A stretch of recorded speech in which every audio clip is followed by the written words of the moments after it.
aywa Marcel Maroun moom nag moo ñuy fekk si léegi ci waxtaanee ci un jour une actu ginnaaw bi ñu waxee waxu température yi ñu wax nag également ci li nga xam ne moom mooy tàggat yaram xam ngeen ne CHAN bi moom mooy 2023 mooy l'événement phare du week-end sànq Cheikh Tidiane mi leen koy wax Marcel nag dina taxaw def ci taxaw seetlu bu baax a baax ñu xool mbir moomee naka lay demee yegsi na sëñ Marcel maa ngi lay nuyu. delloo nuyu bi soxna Faty nuyuwaat mbokku téléspectateurs yeeg internautes yi. très bien maa ngi koy wax sànq l'événement sportif de ce week-end ngay waxtaanee. muy CHAN 2023. CHAN 2023 ak tey nga xamante ne aljuma ji la juróom-ñaareeli édition bi di championnat d'Afrique des Nations di tàmbali foofu di ba ci réewu Algérie donc ba. Le 4 février prochain lay nar a am ñuy fàttali tey match buy nar a tijji boobu les compétitions nar a dox diggante pays organisateur bi kon Algérie ak Libye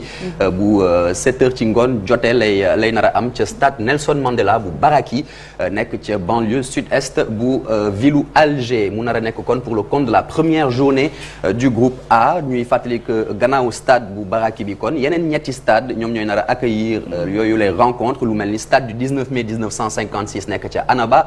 Stade Miloud Hadefi bu nekk ca Oran ak tamit stade Shahid Hamlawi bu nekk ca Constantine muy fàttali tamit que CHAN bi dañ ko prévoir woon mu nar a am du 10 juillet au 1er août 2022 ñu daal koy reporter ci début d'année bi donc par la CAF donc loolu waral ñu ci bëri CHAN 2022 sax la ñuy wax comme CAN 2022 CAN 2021 c'est un petit peu le même principe ñuy fàttali que c'est report du CHAN de 2020 à 2021 et de la CAN 2021 à 2022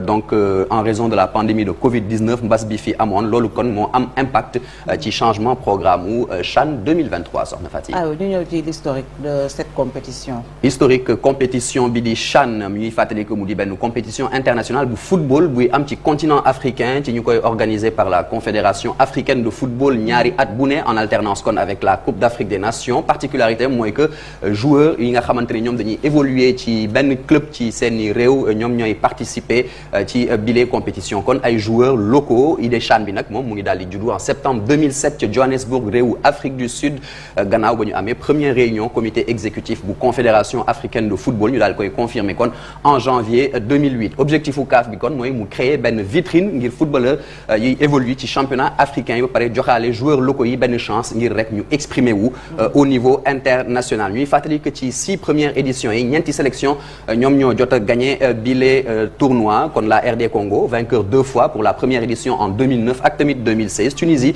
daal koy jël en 2011 Libye daal koy jël en 2014 et le Maroc moom nga xamante ne moom mooy vainqueur des 2 dernières éditions kon 2018 et 2020 mu di tenant du titre marocain bi nga xamante ne moom finalement dina participer ci championnat d'Afrique des Nations gannaaw ba ñu rek ba mu menacé ne day déclarer forfait ndax tension diplomatique yu garaaw yu am diggante royaume chérifien bi ak Algérie mi di pays organisateur soxna Faty. aywa ñu wax itam programme bi soxal sunu gaynde yi Marcel. suñu gaynde yi nga xamante ne ñoom dañuy nar a disputer rek leur 3e championnat d'Afrique des Nations Lions locaux yi daal di retrouver kon le tournoi 12 ans après édition 2011 ci Soudan nga xamante ne premier tour la ñu éliminé woon objectif nag présente édition bi mooy ñu def lu gën a baax li ñu defoon atum 2009 ca Côte d'Ivoire gannaaw ba Sénégal demoon ba demi-finale Ghana daal koy togloo mu daal di jeexal sax 4e compétition bi gannaaw ba mu perte petite finale donc 3e place bi diggante ak réewu Zambie en termes de préparation ñuy fàttali que ñii di joueur u Pape Thiaw ñoom daal dinay rek jeexal boobu les préparations bu baax a baax gannaaw ba ñu amee ndam 1-0 lundi bi passé contre le Congo Brazzaville Sénégal ñu daal koy loger dans la poule B muy nar a kon affronter la Côte d'Ivoire suba samedi à 19h GMT et puis le 18 janvier 2023 Sénégal nar a jonganteeg réewu Ouganda toujours à 19h GMT toujours le 22 janvier 2023 tamit ñu nar a gis ne Sénégal RD Congo ce sera à 19h GMT ñetti match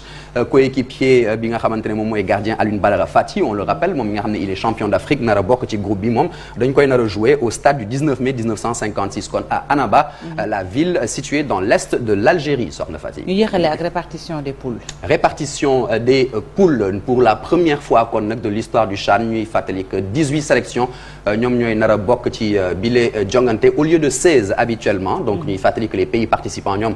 ci dañ leen di répartir en 3 groupes de 4 équipes donc comme la poule A et B et puis 2 poules de 3 équipes comme poule C D ak E groupe A donc match yëpp ñu koy nar a amee ca Alger composé de l'Algérie de la Libye de l'Éthiopie et du Mozambique Mozambique. Groupe B ñu koy nar a jouer match yooyu yëpp ca Annaba, donc composé de la République démocratique du Congo, de l'Ouganda, de la Côte d'Ivoire et donc du Sénégal. C'est le groupe qui nous intéresse. Groupe C match yëpp ñu koy nar a doxalee ca Constantine avec le Maroc, kon finalement le Soudan, Madagascar et le Ghana. Et puis le groupe D, comme je le disais, à Oran, donc lañ koy nar a jouer avec 3 sélections: Mali, Angola, Mauritanie. Groupe E ñoom tamit à Oran la ñuy nar a jouer seeni match. Cameroun, Congo ak Niger ñoom ñoo koy composé. Ñuy fàttali que ñi nar a jeexal les 2 premiers des groupes de 4 et les premiers des groupes de 3 ñoom ñooy nar a qualifié wu ci quart de finale yi soxna Fati. Merci beaucoup Marcel. Alors Cheikh Tidiane gis nañu Sénégal mu ngi ci groupe B yan chance la ñu am suñu gaynde yi.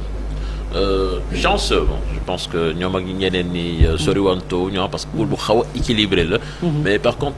équipe locale bi pour nga natt niveau dafa jafe yombul. parce que équipe la boo xamee ni daanaka compétition bi. équipe bi nga xam ne moo ko commencé woon newul équipe bi moom moo fi nekk ba léegi. parce que Marcel mi ngi koy wax sànq CHAN dafa nekk compétition bu xaw particulière parce que joueur boo xamee ni jóge nga ci réew mi nga xamee ni fa nga bokk rek bokkutoo ci.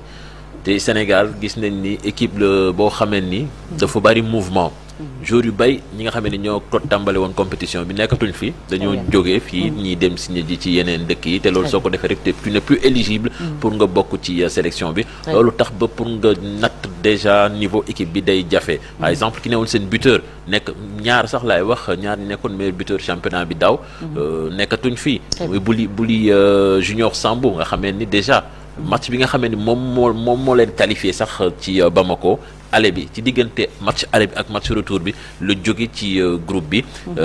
dem signé ji fële ca Maroc ce qui rend la tâche extrêmement difficile mais par contre c'est un groupe où il y a beaucoup de talent même si quand même xaw na manqué expérience mais am na ay joueurs yoo xam ni vraiment bari nañu talent te je pense que c'est l'occasion ñoom pour ñu affirmer wu parce que c'est une compétition boo xam ni ils seront scrutés de très près te dinañu suñu briller mën nañu gën a baliser seen suite carrière et c'est tout le mal que l'on souhaite à ces joueurs sénégalais. Très bien 7h35 moo jot foofee ca Wakam.